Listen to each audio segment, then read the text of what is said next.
superficially engaging and charming. These children with attachment disorder are cute, cute, cute to everybody but mom. Sometimes they are still cute to dad, but sometimes if mom and dad are a super team, they will be hateful to both of them. But if they can con dad, they'll try. All right, superficially engaging and charming. We don't use the word cute at camp. Erase it from your vocabulary. It's not okay. Gonna tell your mother. All right, lack of eye contact on parents' terms is a symptom. Are we gonna let them get away with that with us, or are we gonna insist on eye contact? That's right. Indiscriminately affectionate with strangers. They would rather hug the homeless guy on the corner than their mother. Mine wanted to go home with the checkout counter lady because she was friendly. Can I go home with you? You say yes. You need the child? All right. Not affectionate on parents' terms. You hug them and they yell ow. It's a standard rad behavior. Or mom yells ow because they're doing it, in there. And when we're working with hugs at camp, we insist that it is done right and it is done respectfully. The leader's arms go on the top.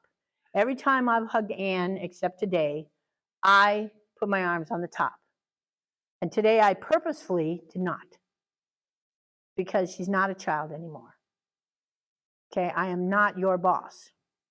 Your mom always will be, but I'm not. You are on my team. She's not. She needs a hug, Mom. Sorry, Ann. All right? So the leader's arms go on the top because it gives a child a sense of security and safety to feel encircled by those powerful adult arms. Okay? It's not macho or whatever kind of stuff. Now, a 2 or 3-year-old, you pick them up, they wrap around your neck. It's a whole different thing. A 4-year-old, okay, by the time they get up like 5 and 6, then we're hugging them, okay? We have parents stand up straight when they hug the child, because when we bend forward and pull a child to us, we're bending their back the way it's not supposed to be bent, and it hurts. And if we get down and hug them, we're not pulling them to our heart. And that's what a hug is pulling them to your heart. So they are hearing your heartbeat.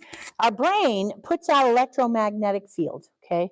I have a Beamer. I don't know how many of you know about Beamer. I know some of you do, okay? But anyway, it puts electromagnetic field out and it keeps my body running.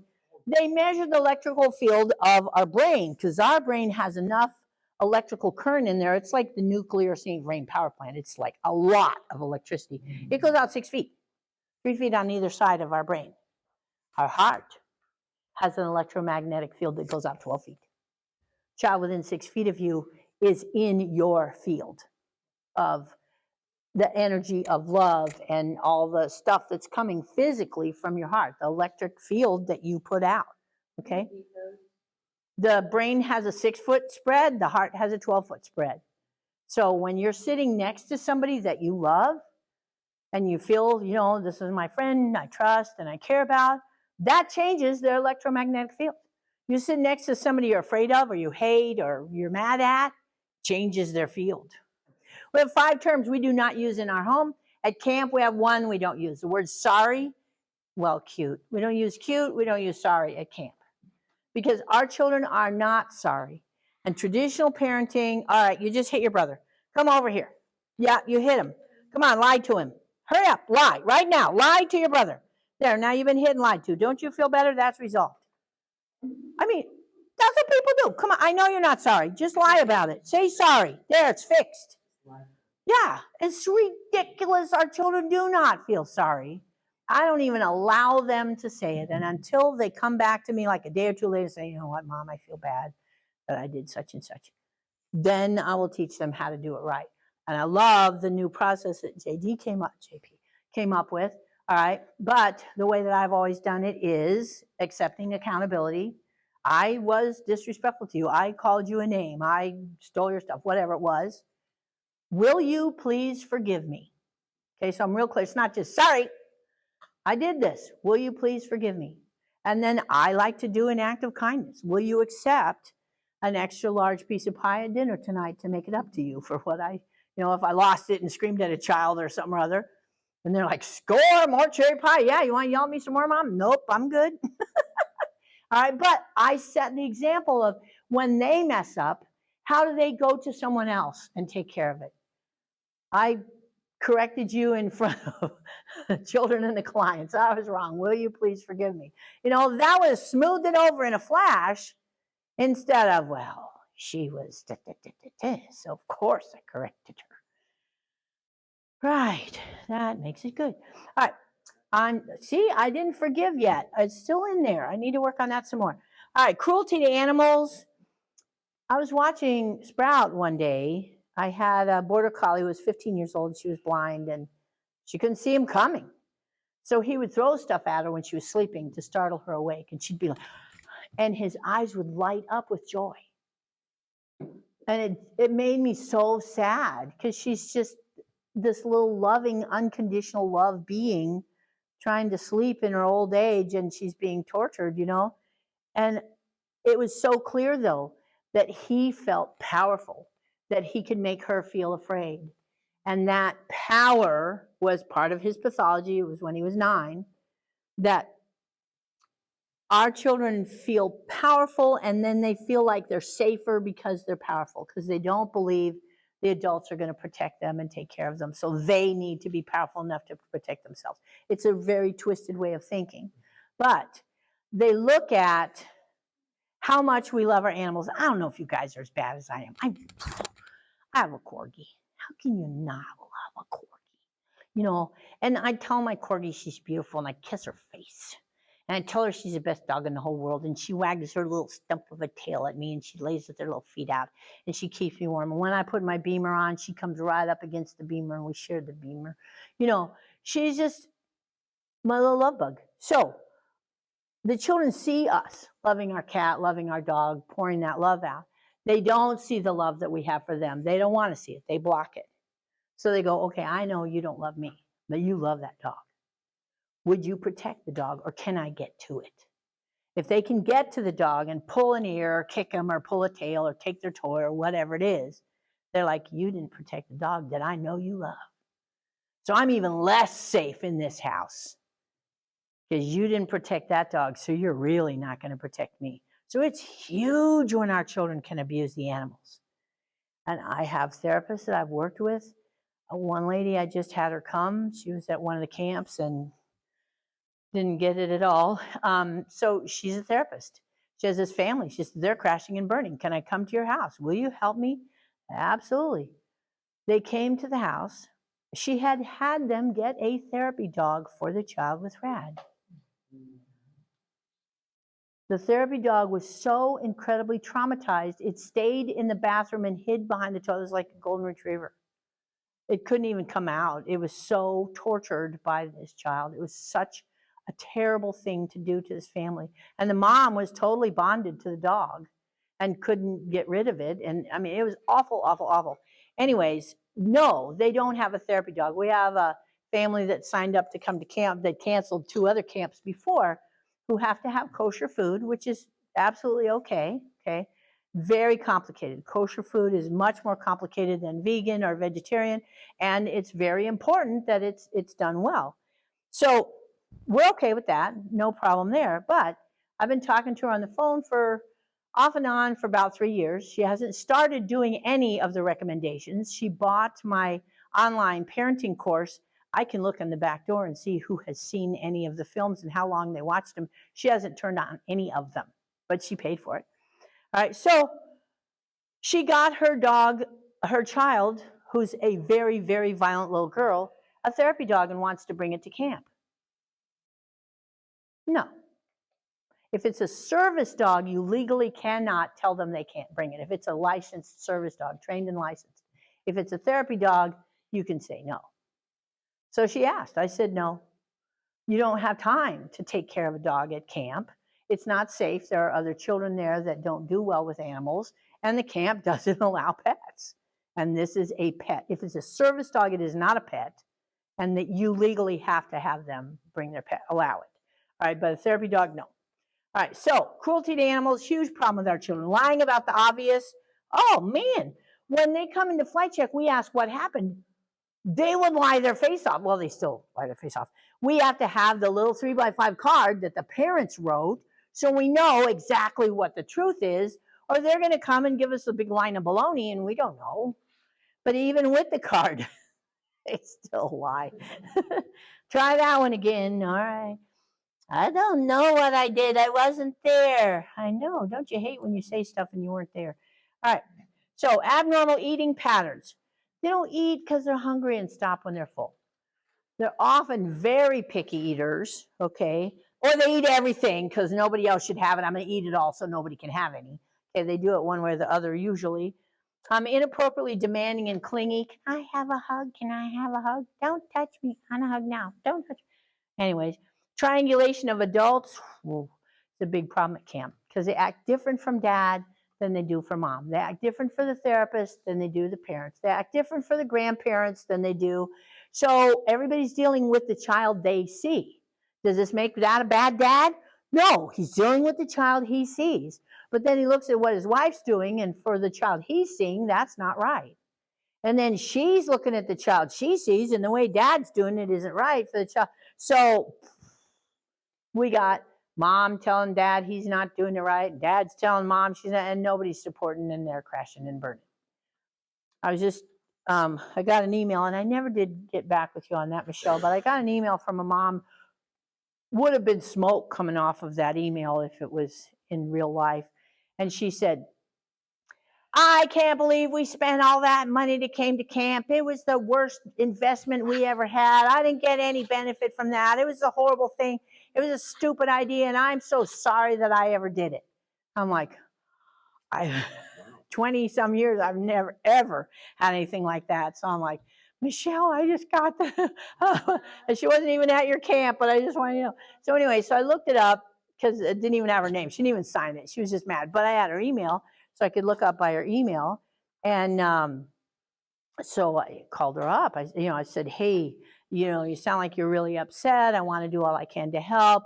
Here's my connection. Use my VIP code. I called up that mom. She and her husband were both on the line. Okay, she set up a time. I called her, and she said, I had been sick in bed for 2 days.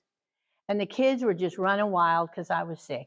And I just was so mad because they were out of control that I sent you that email, and I am sorry. And her husband said, it helped the boys some, but it saved our marriage. And it was one of the best investments we ever had. And she said, I'm so sorry. I was just really upset and lashing out. And I'm like, okay. But anyway, we did a little problem solving on, sometimes you're down with the flu and our kids are like, oh, good, you're weak.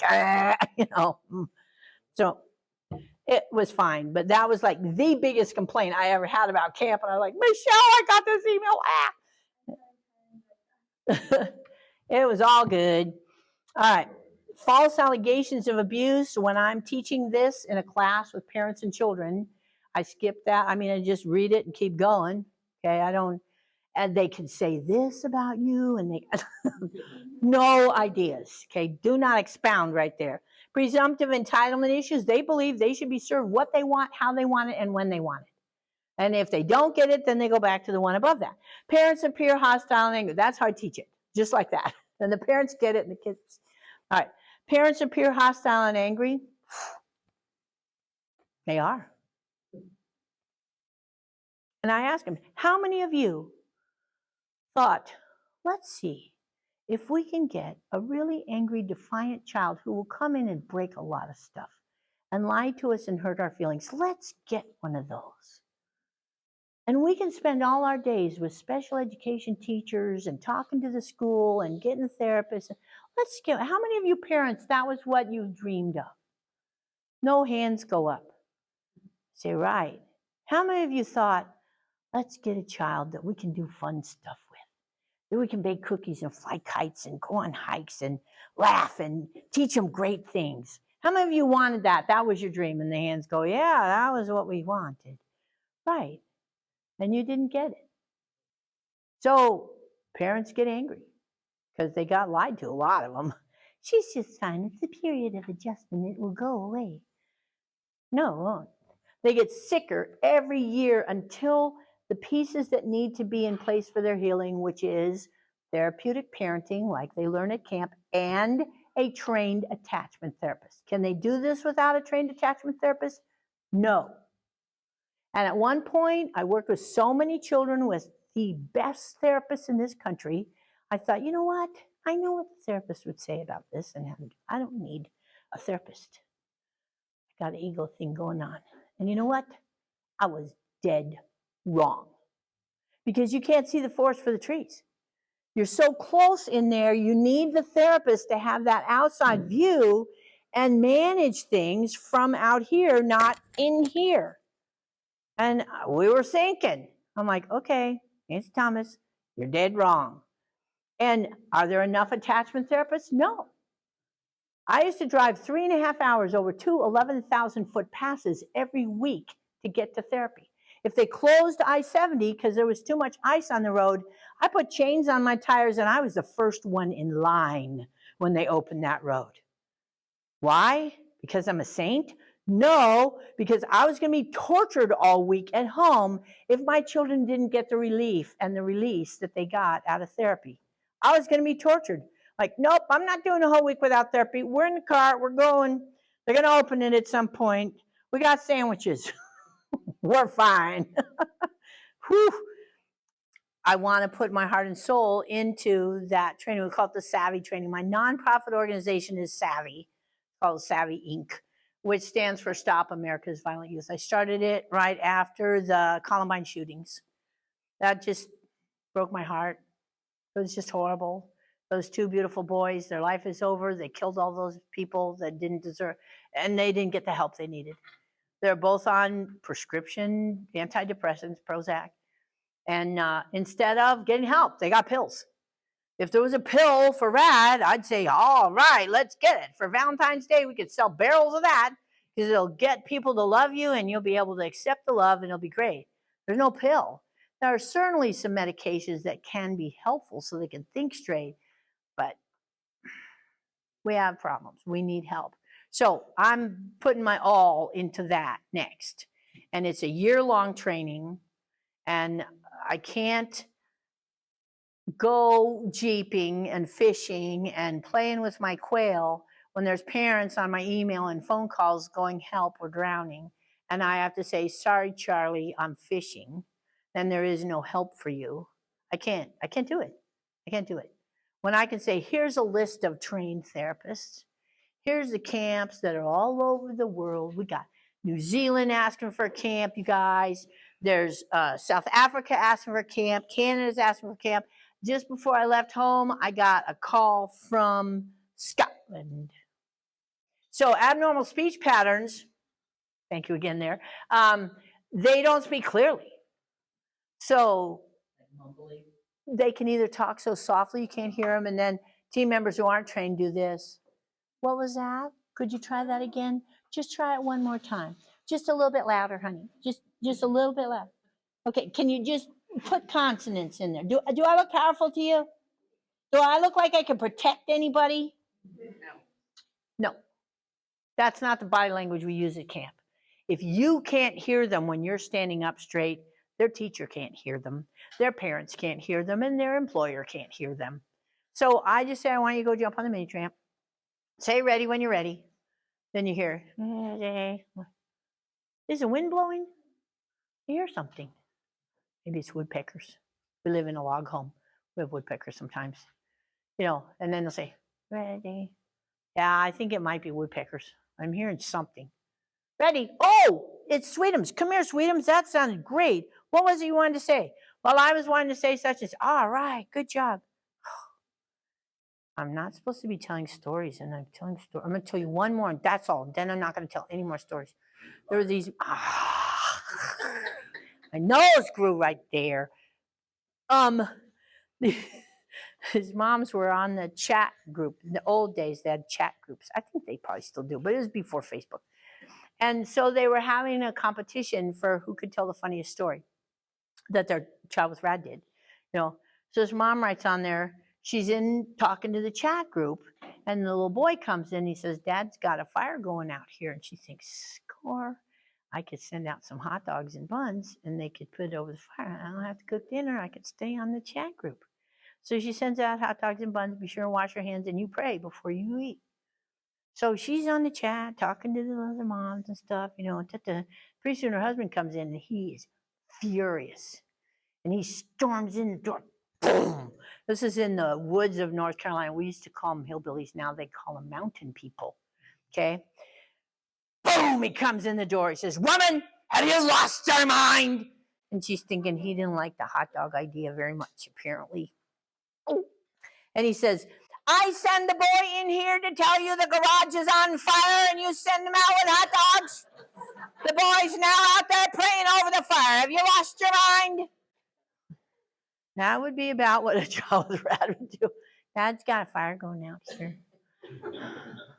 Okay, so when I have a very loving parent who shines a lot of love toward the child, they work extra hard to stop it with a lot of different methods. So what I'm hearing from you is that you are a very, very loving dad, and you have this intelligent son who's doing every single thing that he can to try to stop your love because he's scared of it. He got his heart broken by love. If he allows your powerful love to come into his heart, you then have the capacity to rip his heart out. So if he can keep your love from getting in there, keep that roadblock going by changing your love, your smiling, happy eyes to, "Oh, you're driving crazy," then he's like, "Phew." They think different than we do. It does seem like he gets a pleasure He from does. seeing me angry at him. He feels safer because he stopped you from putting out the love that he's so scared of. The thing is, your love is his heart medicine. It's the only thing that'll save him, and you know that. Yeah. But he doesn't know that. So he's fighting it with everything that he's got.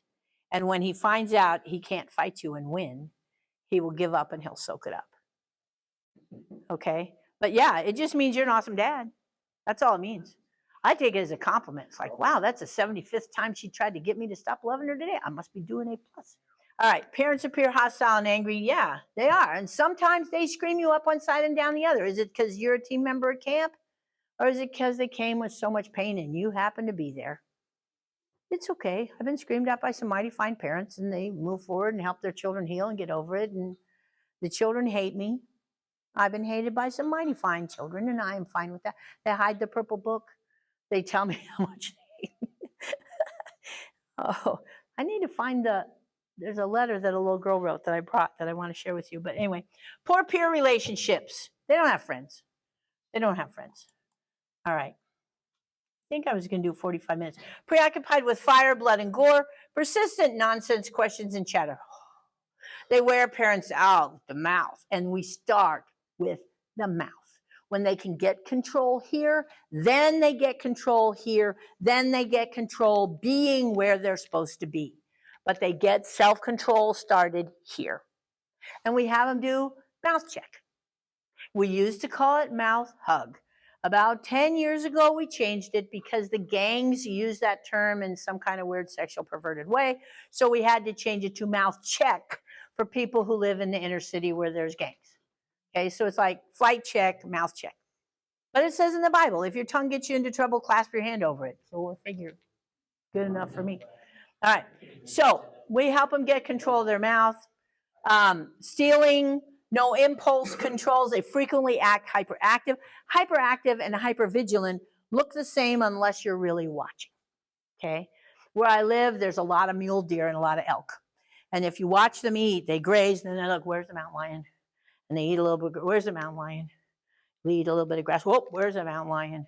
Okay, that's how their life is, watching for the mountain lion. And that's how our children are. Who's going to hurt me? Who's going to take my stuff? They can't focus on their schoolwork. They're diagnosed with ADHD. And it's not ADHD. It's, I have to watch my back because somebody's going to hurt me I can't trust. My son Adam, when he first came, he was pacing the living room back and forth like a caged lion. Back and forth, back and forth, back and forth. I said, why don't you go climb the mountain? Okay. So we climbed the front mountain, which was about, I don't know, maybe an hour climb to get up and an hour climb to get down. And I always sit on the porch and watch them because we have mountain lions. Okay, but they don't eat them. Our children don't taste very good, apparently. Anyway, so he's back in, pacing. I said, why don't you climb the back mountain? You have to take a sandwich and a couple bottles of water for that mountain because it's, at least a half a day, if not more, of a climb. So he's up and down in a flash, and he's back. I mean, just a nervous wreck of energy. Well, about 6 months later, he's sitting in a chair reading a book. You know, doing a thing. 2 hours. I'm doing a thing. 3 hours. 4 hours. 5, 6. What are you reading? 6 hours he sat and read a book, totally relaxed and calm. And I really love my children to read. We read a lot. We didn't have television for 20 years, so we did a lot. We went to the library a lot. But he was now avoiding life. He was finally relaxed, but he was avoiding life buried in the book. It's like, no, we got to balance that out with some movement. All right, so where do we get to? Persistent non-stealing, no impulse controls. They frequently act hyperactive. Learning lags, the brain's affected by the trauma. Lack of cause and effect thinking. They have to have cause and effect thinking for traditional parenting to work. For behavior modification techniques that the schools all use, that part of the brain has to be functioning or it's total bust. And I heard that behavior modification was very effective. It worked really, really well. So I'm like, okay, well, I must be doing it wrong. I had a psychologist, $150 an hour. I went, he said, you got to put the smiley faces on the sticker chart. Okay, I'll put smiley faces. I'll help these children get those smiley faces. And I saw less and less good behavior going. By the end of the week, there was no good behavior going on. So I went back. I said, hey, this isn't working. He said, well, you must be doing it wrong. I'm too stupid to put stickers on a chart. I probably shouldn't be parenting children if I'm that stupid. All right, well, how do I put them on? You know, so I'm pushing them on harder. Good job. There you go. All right. Less and less stickers went on the chart. I'm like, okay, I need to study this better. And I like to really learn how to do things. I want to get in depth. So B.F. Skinner developed, you were talking about the monkeys earlier, B.F. Skinner and his monkeys. B.F. Skinner developed behavior modification. So I'm like, I'm going to find B.F. Skinner. I'm going to go study with him and learn how to do this right because I'm apparently missing something somewhere. Well, he was dead. Can't study with him when you're dead. But I found his research assistant. She has 3 PhDs, Marion Breland Bailey. She has 3 PhDs. She worked side by side with B.F. Skinner for 30 years. I can do that. So I flew out. I talked to her. I set it all up. I said, I have to learn how to do this. I'm trying to save children's lives, and I don't understand this. She said, all right. So I went out there and paid her. I worked all day understanding the logic and the reasoning and the understanding paperwork part, the names of stuff, until I had it A+, okay? Then for the next 2 days, we worked on my timing and my execution, so I did it exactly right until she said I got it A+. Then I went home to my rad children, and it went, but my border collie, 42 hand signals she learned in 4 days with, I mean to tell you, it was very, very effective for dog training. Our children have to have the cause and effect part of their brain working no matter how skilled you are. When I got an A+ at the master's signals, hands, and it didn't work with my children, it's not me, okay? And I tried it on the dog, it worked, so I was doing it right. Anyhow, if you need your dog to get you a beer out of the refrigerator, I can teach that. Not beer. We don't even have beer. All right. Lack of cause and effect thinking. That's a huge issue in their life. Lack of conscience. We talked about that. They don't feel bad when they do bad things. Okay. Infants. I'm going to let you read it. Okay. Because I am. This is a dad. I didn't have permission to use the picture, so I cut his head off. You're supposed to have permission to use pictures. But I was riding this tourist train, and he got on there with his baby in the pouch backwards. Babies cling. It's part of bonding. They wrap, they hold, they grip. He can't because he's in there backwards. They study our face. All the little muscle movements like you shared earlier. Kevin, I called you William. I'm thinking of your son. He studies your face. And that's part of bonding. Okay, there's a part of him that wants to connect with you. But babies study our face. It's their university of learning. All the little crinkles and expressions that we make, they're studying and evaluating because they're focused here. Unless they can't, because we have them in the pouch backwards, or we're gone. They're in the room and strapped in the car seat in front of the TV or something or other. All right, so he's been to, oh, and another thing they found is, especially the little boys, when all their weight is in their crotch like this, they're having big issues later on. And their back and spine is really, they're having a lot of back and spine issues. Back and spine. I think that's the same thing. Anyway, the bones in the back are not meant to be bent this way, and they are. Okay, so back and spine issues. When we are sucking, it is the most powerful time of internalizing. We're drinking in the person we're looking at while we're sucking on the bottle. And we've heard never prop the bottle. Okay, we've heard that. They now have teddy bears and whatever kind of toys with a strap so you can hook the bottle onto it so the baby can bond to the stuffed animal. It's awful, awful, awful.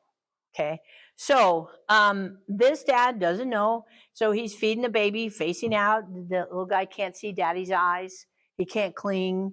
He should be holding the bottle at that point. They start imitating what we're doing, holding on, and he's like glazed over. He's literally bonding to the tush of the lady in front of him that's riding the train rather than his dad. Okay. This is outside Mother Teresa's orphanage in India. I was teaching there and I came out and she was begging. And I asked her if I could take her picture because I just saw so much in this picture. What do you see in this picture? What's wrong? No, the baby's not hanging out. Why not? It looks like she's hurting, like torquing her shoulder. She's holding him by the arm. He can't cling to her. She's holding him out like this. And what's he doing with his eyes with me? Engaging you. He is engaging me. Absolutely. And at the age he's at, he should be going through stranger anxiety. What should he be doing? Like, who are you? I don't know who you are. Okay, so he's headed for disaster. This is a plastic baby carrier. My daughter's friend had a baby shower. She got 4 of those in her baby shower gifts because they're just mandatory equipment. You know what? They're good in the car. Baby's safer in the car, in that thing. It should never be taken out of the car. They're not a handy little seat to feed your baby in and leave them in for their nap. It's just a problem. And the directions say not to put them up on a counter or a table because they can fall off. They're supposed to go on the floor. Newborns can focus 18 inches away. That's as far as they can focus, which is exactly this distance when you're breastfeeding. They can't bond to you when they're on the floor. They can't see your face. They can bond to your ankles. This is an orphanage I worked at in China for 8 different years. And great orphanage as far as orphanages go. Very loving caregivers. 2 volunteers, missionaries would come from Switzerland or Sweden and give a year of their life to take care of each room of the children in the orphanage. 2 caregivers, there's 13 babies. Babies need 6 hours a day in someone's arms for their brain to get all of the stimulation that they need to have. 2 caregivers, 13 babies. What are the odds any of them are going to get 6 hours? 0.